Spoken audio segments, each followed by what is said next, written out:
இயேசு கிறிஸ்துவின் இனிய நாமத்தில் வாழ்த்துக்கள். இந்த நாளிலும் லூக்கா எழுதின சுவிசேஷம் 19வது அதிகாரம் 11வது வசனத்திலிருந்து 27வது வசனம் வரையிலும் நாம் கற்றுக்கொள்ளப் போகிறோம். இந்த பகுதிகளிலே இயேசு கிறிஸ்து எருசலேமுக்கு சமீபமாய் இருந்தபடியினாலும் தேவனுடைய ராஜ்யம் சீக்கிரமாய் வெளிப்படும் என்று அவர்கள் நினைத்தபடியினாலும் அவர் ஒரு ஓமையை சொன்னார் என்று இங்கே தொடங்குகிறதை நாம் பார்க்கிறோம். இயேசு கிறிஸ்து எருசலேமுக்கு சமீபமாய் வந்துவிட்டார், தேவனுடைய ராஜ்யம் சீக்கிரமாய் வெளிப்படும் என்று அவரோடு கூட இருந்தவர்கள் நினைத்தபடியினால். அப்படின்னா அர்த்தம் என்ன? தாவீதின் குமாரன் என்று அழைக்கப்படுகிற என் இயேசு ரோமர்களினுடைய அடிமைத்தனங்களை எல்லாவற்றையும் உடைத்து எருசலேமை தலைநகராக கொண்டு யூதர்களை விடுதலை செய்து தாவீது கொடுத்த பொற்கால ஆட்சியை நமக்கு திரும்ப கொடுக்கும்படியாக அவர் வந்திருக்கிறார். அவர் மேசியாவாக இப்பொழுதே வந்திருக்கிறார் என்று சொல்லி அவரோடு கூட இருந்தவர்கள் நினைத்தபடியினால் அவருடைய எண்ணங்கள் இந்த நாட்களிலே அது தவறு என்பதை அவர்களுக்கு உணர்த்தி வைக்கும் வண்ணமாக இன்றைக்கு நமக்கு தேவையான ஒரு சத்தியத்தை ஒரு ஊமையின் மூலமாக இயேசு கிறிஸ்து கற்றுக் கொடுக்கிறதை நாம் பார்க்க முடியும். பிரபுவாகிய ஒருவன் ஒரு ராஜ்யத்தை பெற்றுக்கொண்டு, அதாவது ஒரு இளவரசன் ஒரு ராஜ்யத்தை பெற்றுக்கொண்டு திரும்பி வரும்படி தேசத்துக்கு போக புறப்பட்டான். தன்னை குறித்து சொல்லுகிறார்.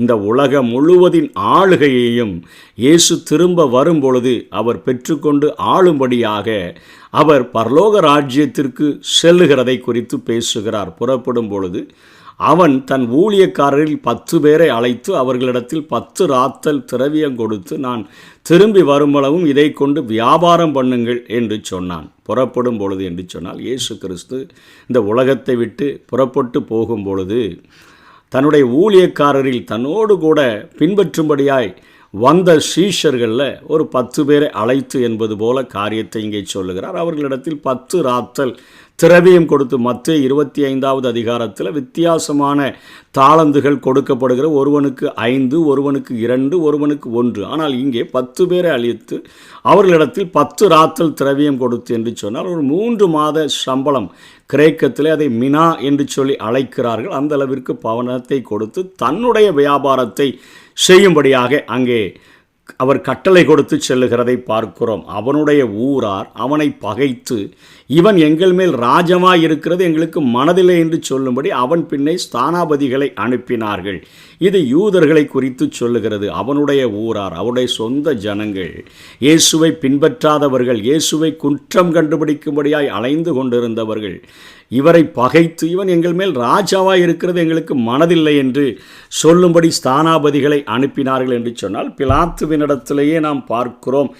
பிலாத்து கேட்கிறார், உங்களுடைய யூதர்களுடைய ராஜா என்று சொன்ன பொழுது இவனை அகற்றும், இவனை அகற்றும், இவனை சிலுவையில் அறையும் என்று சொல்லி கத்தினார்களே, அந்த காரியத்தை குறித்து முன்னறிவிப்பாக இந்த ஓமையிலே இயேசு சொல்லுகிறதை பார்க்கிறோம். அவன் ராஜ்யத்தை பெற்றுக்கொண்டு அப்படின்னு சொன்னால் இயேசு கிறிஸ்து திரும்ப இந்த பூமிக்கு வரும்பொழுது தன்னிடத்தில் திரவியம் வாங்கியிருந்த அந்த ஊழியக்காரரில் அவனவன் வியாபாரம் பண்ணி சம்பாதித்தது இவ்வளவென்று அறியும்படி அவர்களை தன்னிடத்தில் அழைத்து வரச் சொன்னான். இயேசு கிறிஸ்து இந்த பூமிக்கு 2வது விசை வரும்பொழுது முதலாக அவருடைய நியாய தீர்ப்பானது தன்னுடைய ஊழியக்காரர்கள் மத்தியில் இருக்கும் என்பதை இந்த வசனங்களின் மூலமாக ஆண்டவர் வெளிப்படுத்துகிறார். இன்றைக்கு நம்ம எந்த காலத்தில் வாழ்கிறோம் என்று சொன்னால், இயேசு கிறிஸ்து இப்பொழுது பரலோகம் எழுந்தருளி சென்றிருக்கிறார். செல்லும் பொழுது அவர் மத்தேயுவில் அந்த கடைசி அதிகாரத்தில் 18ஆம் வசனத்தில், இப்பொழுது வானத்திலும் பூமியிலும் சகல அதிகாரமும் எனக்கு கொடுக்கப்பட்டிருக்கிறது, ஆகையால் நீங்கள் புறப்பட்டு போய் சகல ஜாதிகளையும் சீஷராக்கி பிதா குமாரன் பரிசுத்த ஆவி நாமத்தினால ஞானஸ்நானம் கொடுத்து நான் உங்களுக்கு கட்டளையிட்ட யாவையும் அவர்கள் கைக்கொள்ளும்படிக்கு அவர்களுக்கு உபதேசம் பண்ணுங்கள், இதோ உலகத்தின் முடிவு பரியந்தமும் சகல நாட்களிலும் நான் உங்களோடு கூட இருக்கிறேன் என்று சொல்லி கட்டளை கொடுத்து சென்றாரே. அவர்கள் மேல் வீட்டறையில் காத்திருந்த பொழுது அவர்களுக்கு விலையேறப்பெற்ற பொக்கிஷமாகிய பரிசுத்த ஆவியானவர் அவர்களை நிரப்பி இருந்தாரே. அந்த நாட்களில்தான் நாம் இப்பொழுது வாழ்ந்து கொண்டிருக்கிறோம். நமக்கு ஒரு கட்டளை கொடுக்கப்பட்டிருக்கிறது. வானத்திலும் பூமியிலும் சகல அதிகாரமுடையவர் அவருடைய ஊழியத்தை செய்யும்படியாக எல்லா மனிதர்களுக்கும் இது விழுந்த கடமையாக அவர் கொடுத்திருக்கிறார். அவருடைய கிருபைகளை, அவருடைய கிஃப்டை, பரிசுத்த ஆவியானவரை நமக்கு தந்திருக்கிறார். அதை கொண்டு அவருக்காக எனக்காக பணி செய்ய வேண்டும் என்று அவர் எதிர்பார்க்கிறார். இப்பொழுது தம்முடைய சத்துருக்களை பாதபடியாக்கி போடுகிற வரையிலும் என்னுடைய வலது பாரிசத்திலே உட்காரும் என்று கர்த்தர் என் ஆண்டவருடனே சொன்னார் என்று தாவீது சொல்லுகிறாரே. சத்துருக்களை பாதபடியாக்கி போடு வரையிலும் அவர் காத்து கொண்டிருக்கிறார் என்கிற நிலைமையில் இன்றைக்கு இயேசு பரலோகத்தில் இருக்கிறார். இந்த பூமியில் 10 ராத்தலை பெற்றுக்கொண்டவர்கள் அவருக்கென்று பணி செய்யும்படியான நாட்களிலே நாம் வாழ்கிறோம். அவரை அறிந்தவர்கள் நிச்சயமாக அவர்களுக்கு அவர் ஊழியம் செய்ய வேண்டும். இப்பொழுது அவர் திரும்ப இந்த உலகத்திற்கு வரும் பொழுது அவர் என்ன செய்கிறார், அதனை தொடர்ந்து மற்ற ஜனங்கள் அவர்களை அறியாதவர்களுக்கு என்ன நடக்கிறது என்பதை குறித்து கீழே உள்ள காரியங்களிலே நாம் பார்க்க முடியும். முதலிலே ஆண்டவர் சொல்லுகிறார், அவர் ராஜாவாக ஏற்க ஜனங்களுக்கு விருப்பமில்லை என்கிற காரியத்தை சொல்லுகிறார். வசனம் 15 ஆனால் அவர் திரும்ப வருவார் என்கிற காரியத்தை அவர் சொல்லுகிறதை பார்க்கிறோம்.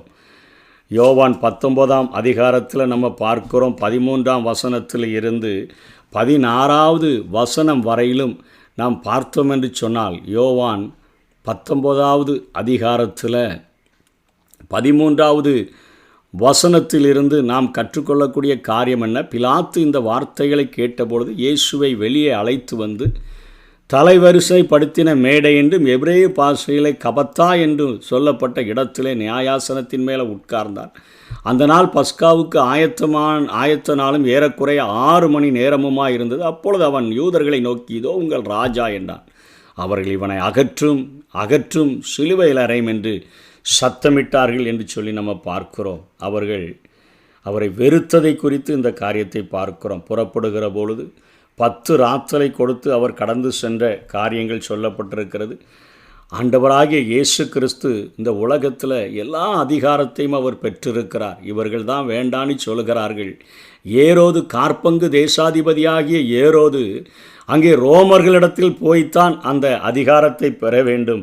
ஆனால் ஆண்டவராகிய இயேசு கிறிஸ்து பிதாவினிடத்திலிருந்து இந்த முழு அதிகாரத்தையும் நாம் ஏற்றுக்கொண்டாலும் ஏற்றுக்கொள்ளாவிட்டாலும் பெற்றிருக்கிறார் என்பதை நாம் தெளிவாக அறிந்து கொள்ள வேண்டும். யோவான் 17ஆம் அதிகாரம் 2ஆம் வசனத்தில், பிதாவே வேலை வந்தது, நீர் உம்முடைய குமாரனுக்கு தந்தர்லின யாவருக்கும் அவர் நித்திய ஜீவனை கொடுக்கும் பொருட்டு மாம்சமான யாவர் மேலும் நீர் அவருக்கு அதிகாரம் கொடுத்தபடி. இந்த உலகத்தில் இருக்கக்கூடிய எல்லா மாம்சமானவர்களுக்கு மேலும் இயேசு கிறிஸ்து அதிகாரத்தை பெற்றிருக்கிறார். வானோராகட்டும், பூதலத்தராகட்டும், பூமியின் கீழானோராகட்டும், மரித்து போனவர்களாகட்டும், இன்றைக்கு வாழ்ந்து கொண்டிருக்கிறவர்களாகட்டும், ஆகாயத்தில் வாழ்கிறவர்களாகட்டும், வானத்தில் வாழ்கிறவர்களாகட்டும், எல்லார் பேரில் மேலேயும் அதிகாரத்தை பெற்றிருக்கிறார் என்கிற காரியத்தை நாம் பார்க்கிறோம். அதே போல் அப்போஸ்தலர் 2ஆம் அதிகாரம் 33 வரையிலும் பார்க்கும் பொழுது அவர் தேவனுடைய வலது கரத்தினாலே உயர்த்தப்பட்டு என்று சொல்லி பார்க்கிறோம். வலது கரத்தினாலே உயர்த்தப்பட்ட ஒரு ஆண்டவர். பிலிப்பியர் 2ஆம் அதிகாரம் 9-11 வரை பார்க்கிறோம். ஆதலால் தேவன் எல்லாவற்றிற்கும் மேலாக அவரை உயர்த்தி வானோர் இயேசுவின் நாமத்தில் வானோர் பூதலத்தோர் பூமியின் கீழானோருடைய முழங்கால்கள் யாவும் முடங்கும்படிக்கும் பிதாவாகி அவருக்கு மகிமையாக இயேசு கிறிஸ்து கர்த்தர் என்று நாவுகள் அறிக்கை பண்ணும்படிக்கு எல்லா நாமத்திற்கும் மேலான நாமத்தை தந்தருளினார் என்று பார்க்கிறோம். 1 பேதுரு 3:4 தூர தேசத்துக்கு போனார் என்று போட்டிருக்குத. அவர் பரலோகத்துக்கு போய் தேவனுடைய வலது பாரிசத்தில் இருக்கிறார். தேவதூதர்களும் அதிகாரங்களும் வல்லமைகளும் அவருக்கு கீழ்ப்பட்டு இருக்கிறது என்று பேதுரு தன்னுடைய நிருபத்திலே எழுதுகிறதை பார்க்கிறோம்.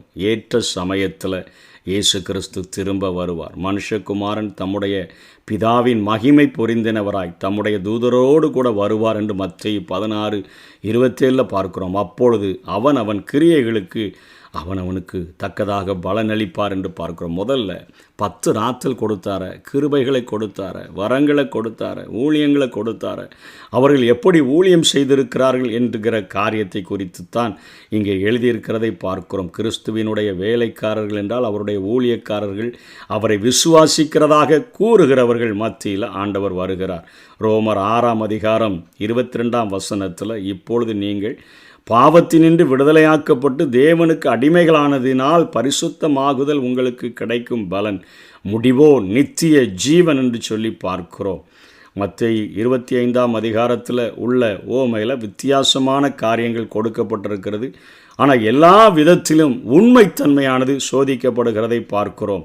அதாவது ஊழியத்தை கொடுத்த ஆண்டவர் ஊழியத்தை எப்படி செய்கிறோம், நம்முடைய உண்மை தன்மை என்ன என்பதை முதலில் அவர் திரும்ப வரும்பொழுது தன்னுடைய ஊழியக்காரர்களிடத்தில் தான் அதை எதிர்பார்க்கிறார். லூக்கா 16ஆவது அதிகாரம் 10ஆம் வசனத்தில் கொஞ்சத்திலே உண்மை உள்ளவன் அநேகத்தில் உண்மை உள்ளவனாய் இருக்கிறான் என்று பார்க்கிறோம். 1 கொரிந்தியர் 4:2 மேலும் உக்கிரானக்காரன் உண்மை உள்ளவன் என்று காணப்படுவது அவனுக்கு அவசியமாம். ஊழியக்காரர்கள், தேவனிடத்தில் பொறுப்பை பெற்றுக்கொண்டவர்கள், தேவனுக்கு பணியாற்றுகிறவர்கள் உண்மை உள்ளவன் என்று காணப்படுவது அவனுக்கு அவசியம் என்று எழுதப்பட்டிருக்கிறதை பார்க்கிறோம். ராஜாவாக வெளிப்படையாக அறிவிக்கப்பட்டு அவர் வரும்பொழுது, ராஜ்யத்தை பெற்றுக்கொண்டு அவர் திரும்ப வரும்பொழுது மகிமையில் வெளிப்படுவார். உலகத்தின் எந்த அதிகாரத்தாலும் அதை தடுக்க முடியாது என்பதை வெளிப்படுத்தல் 11:15 பார்க்கிறோம். உலகத்தின் ராஜ்யங்கள் கிறிஸ்துவுக்குரியவைகளாயின என்று சொல்லி பார்க்கிறோம். வெளிப்படுத்தல் 19:11-16 வரையிலும் கூட நாம் பார்க்க முடியும். அவர் தம்முடைய ஊழியக்காரரை முதல்ல நியாயம் தீர்ப்பார் என்கிற காரியமானது 1 கொரிந்தியர் 3ஆம் அதிகாரம் 12-15 வரையிலும் நாம் பார்க்க முடியும். அவர்கள் ஒருவன் அஸ்திபாரத்தின் மேலே, இயேசு என்கிற அஸ்திபாரத்தின் மேலே பொன்னால கட்டலாம், வெள்ளியால் கட்டலாம், அவர் விலையேறப்பட்ட கல்லால் கட்டலாம், மரத்தால் கட்டலாம், புல் வைக்கோல் இவைகளை கொண்டு கட்டினால் அது அக்கினியினால் அது சோதிக்கப்படும் என்று சொல்லி பார்க்கிறோம். அவருடைய ஊழியத்தை சத்தியமாகிய வெள்ளியினால், பொன்னினால், விலையேறப்பட்ட கற்களினாலும் கட்ட முடியும். சாதாரணமாக ஆண்டவர் அவர்களை கவரத்தக்கதாக ஒரு கலப்பு சுவிசேஷத்தை செய்கிறவர்களாக காணப்பட்டோம் என்று சொன்னால் நம்முடைய உண்மைத்தன்மையானது அங்கே சோதித்து அறியப்படும். 10 ராத்தலை ஒரு ராத்தலை கொண்டு கடினமாய் உழைத்து சம்பாதித்து 10 ராத்தலை நான் சம்பாதித்தேன் என்று சொன்னவனாய் ஆண்டவர் 10 பட்டணங்களுக்கு நீ அதிபதியாயிரு என்று சொல்லுகிறார். காரணம் என்ன? வெகுமதியானது அவர்களுக்கு கொடுக்கப்படுகிறதை இங்கே பார்க்கிறோம். வெகுமதி ஆண்டவர் கொடுக்கிற கனத்தையும் அதிகாரத்தையும் குறிக்கக்கூடியதாக இருக்கிறது. அதே போல் கடின உழைப்பு கொஞ்சம் குறைவாக செய்தவன் 5 காரியங்களை தாழ்ந்து ராத்தலை சம்பாதித்தேன் என்று சொன்னபொழுது அவனுக்கு 5 பட்டணங்களுக்கு அவனை அதிகாரியாக இருக்கும்படியாக அவனுக்கும் கனமும் அதிகாரமும் கொடுக்கப்படுகிறது. ஒரு ராத்தல் வாங்கினவன் நீர் விதைக்காத இடத்துல அறுக்கிறவர், நீர் தெளிக்காத இடத்துல சேர்க்கிறவர் என்று அறிந்து நான் அதை அப்படியே வச்சிட்டேன்னு சொன்னபோது அவனிடத்தில் இருக்கிறதை பிடுங்கி அங்கே 10 ராத்தலை சம்பாதித்தவனிடத்தில் சோம்பலுள்ள ஊழியக்காரனிடத்திலிருந்து ஆண்டவர் பிடுங்கி கொடுத்ததை பார்க்கிறோம். அங்கே மத்தேயுவில் அழுகையும் பற்கடிப்புமான இடத்துல தூக்கி போடும்படியாக நித்திய ஆக்கினையை அந்த சோம்பலுள்ள ஊழியக்காரன் அடையும்படியான காரியம் வெளிப்படுத்தப்பட்டிருந்தது. இங்கே அந்த சோம்பலுள்ள ஊழியக்காரனிடத்திலிருந்து பொறுப்புகள் பிடுங்கி எடுக்கப்படுகிறதை நாம் பார்க்கிறோம். ஆகவே ஆண்டவருடைய ஊழியத்தை விலையேறப்பட்ட பொன்னினால், விலையேறப்பட்ட கற்களினால், வெள்ளியினால் நாம் கெட்டுகிறவர்களாக இருக்க வேண்டும். அக்கினி இறங்குகிற போது மரத்தினாலேயோ நம்முடைய புல்லுனால், வைக்கோலினால் நம்முடைய கட்டடங்கள் கெட்டப்பட்டிருக்கும் என்று சொன்னால் அவைகள் முற்றிலுமாக அழிந்து போய்விடும். அதற்கென்று எந்த பிரதிபலனுமே நமக்கு கிடைக்கப் போவதில்லை. 2 கொரிந்தியர் 5ஆம் அதிகாரம் 10ஆம் வசனத்தில் நன்மைக்காவது தீமைக்காவது தக்க பலனை அடையும்படியாக நியாயாசனத்துக்கு முன்பாக நம்ம வெளிப்பட்டு தான் ஆகணும். ஆண்டவருடைய ஊழியத்தை செய்கிறவர்கள், ஆண்டவரை அறிந்தேன் என்று சொல்லுகிறவர்கள், ஆண்டவருடைய விசுவாசிகள் என்று அழைக்கிறவர்கள் நன்மைக்காவது தீமைக்காவது தக்க பலனை அடையும்படி நியாயாசனத்துக்கு முன்பாக நம்ம வெளிப்பட்டு தான் ஆக வேண்டும். வெளிப்படுத்தல் 11:18 பரிசுத்தவான்கள், சிறியோர், பெரியோர்கள் இவர்களை பலனளிப்பதற்காக ஆண்டவர் வருகிறார், அந்த காலம் வந்தது என்று சொல்லி அவரை தேவனை தொழுது கொண்டார்கள் என்று சொல்லி நாம் பார்க்கிறோம். ஆகவே முதலாக ஆண்டவருடைய ஊழியம் செய்த பிள்ளைகளுக்கு வெகுமதிகள் அளிக்கப்படுகின்றன. உண்மையாய் ஊழியம் செய்தவர்களுக்கு, கடினமாய் உழைத்தவர்களுக்கு, அதனை விட கொஞ்சம் கம்மியாக கடினமாய் உழைத்தவர்களுக்கு பிரதிபலன்கள் அளிக்கப்படுகின்றன. ஒன்றுமே உழைக்காமல் தன்னுடைய வாழ்க்கையை, தன்னுடைய வியாபாரத்தை மாத்திரம் வாழ்ந்தவனுக்கு அங்கே ஒன்றுமே கொடுக்கப்படவில்லை என்று சொல்லி பார்க்கிறோம். இந்த உலக வாழ்க்கையில் ஒரே ஒரு வாழ்க்கை கிருபை நிறைந்த வாழ்க்கையாக, திறமைகள் தாளந்துகள் நிறைந்த வாழ்க்கையாக நமக்கு கொடுக்கப்பட்டிருக்கிறது. என் வாழ்க்கையை மாத்திரம் நான் சரியாக பார்த்து வாழுவேன், உமக்கென்று ஒன்றையுமே நான் செய்ய போகிறதில்லைன்னு சொன்னால் நிச்சயமாக தேவனுக்கு முன்பாக வெட்கப்படக்கூடியவர்களாக நாம் காணப்படுவோம். சரி, நம்ம விசுவாசிகளை மட்டும்தான் அப்படி நியாயம் தீர்த்துட்டு விட்டுருவாரா, மற்ற ஜனங்களை குறித்து அவரை தெரியாதனால விட்டு விடுவாரோ என்று சொல்லி நாம் அறிந்தோம் என்று சொன்னால் 2 தெசலோனிக்கேயர் 1:7-10 வரை பார்க்கிறோம். தேவனை அறியாதவர்கள், இயேசு கிறிஸ்துவனுடைய சுவிசேஷத்திற்கு கீழ்ப்படியாதவர்கள் என்று சொன்னால் உலகத்தை 2ஆக பிரிக்கிறார். தேவனை அறிந்தவர்கள் அவருக்கென்று என்ன பணி செய்தார்கள், தேவனை அறியாதவர்கள் விசுவாசிகளாக இல்லாதவர்கள், இயேசு கிறிஸ்துவின் சுவிசேஷத்தை விசுவாசியாதவர்கள் நித்திய அழிவாகிய தண்டனையை அடைவார்கள் என்று எழுதப்பட்டிருக்கிறதை பார்க்கிறோம். வெளிப்படுத்தல் 19:11-16 வரையிலும் இந்த உவமையிலே சொல்லுகிறார்களே, ஆண்டவரை வெறுத்தவர்களை கொண்டு வந்து என் கண் முன்பாக கொண்டு வந்து வெட்டி போடுங்கள் என்று சொல்லுகிறார். இயேசுவே இந்த உவமையை சொல்லுகிறாரே, உலகத்தில் உள்ள புறஜாதிகளை வெட்டும்படிக்கு அவருடைய வாயிலிருந்து கூர்மையான பட்டயம் புறப்பட்டது என்று பார்க்கிறோம். இருப்பு கோலால் அவர்களை அரசாளுவார். ராஜாதி ராஜா, கர்த்தாதி கர்த்தா என்று அவருடைய வஸ்திரத்திலும் அவருடைய தொடையிலும் நாமம் எழுதப்பட்டிருக்கிறது என்று சொல்லி பார்க்கிறோம். திரும்பி வரும்பொழுது இந்த உலகம் முழுவதையும் ஆளுகிற ஒரே ஒரு ராஜாவாக என் இயேசு வருவார். அந்த நேரத்தில் அவருக்கு ஊழியம் செய்த பிள்ளைகளுக்கு பிரதிபலன்கள் வழங்கப்படும். தேவனை அறியாதவர்களுக்கும் இயேசு கிறிஸ்துவின் சுவிசேஷத்திற்கு கீழ்ப்படியாதவர்களுக்கும் நித்திய அழிவாகிய அந்த நரக தண்டனை அளிக்கப்படும். இந்த உலகத்தில் இப்பொழுது நமக்கு கொடுக்கப்பட்டிருக்கிற பணி நம்முடைய வாழ்க்கையை மாத்திரம் வாழ்கிறதற்கு அல்ல, ஆண்டவருக்காக எதையாயிலும் செய்து கடின உழைப்பை செய்யலாம், கொஞ்சமாவது உழைப்பை செய்யலாம், ஏதாயிலும் அவருக்காக செய்யலாம். ஒன்றுமே நான் செய்ய மாட்டேன், நான் தவறாமல் ஆலயத்துக்கு போவேன், ஏதாவது என்னால் முடிஞ்ச காணிக்கையை மாத்திரம் கொடுப்பேன், அவருடைய வியாபாரத்தை நான் செய்ய மாட்டேன், அவருடைய சுவிசேஷத்தை அறிவிக்க மாட்டேன், நரகத்திலிருந்து ஒருத்தரை கூட நான் விடுதலை செய்கிறதற்கு பிரயாசப்பட மாட்டேன் என்று சொன்னால் அவருடைய வருகையில் வெட்கப்பட்டு தலைகுனிந்து நிற்போம். அழுகையும் பற்கடிப்புமான இடமே நம்முடைய பங்காக மாறிவிடும். இந்த நாட்களில் ஆண்டவருக்குன்னு பணியாற்ற பிரயாசப்படுவோம். கர்த்தர் தாமே நம்மை ஆசீர்வதிப்பாராக. ஆமென். இயேசு ராஜா உம் இதய துடிப்பை அறிந்து கொள்ளும் பாக்கியம் தாரும். ஏக்கமெல்லாம் நிறைவேற்ற கிருபையை தாரும்.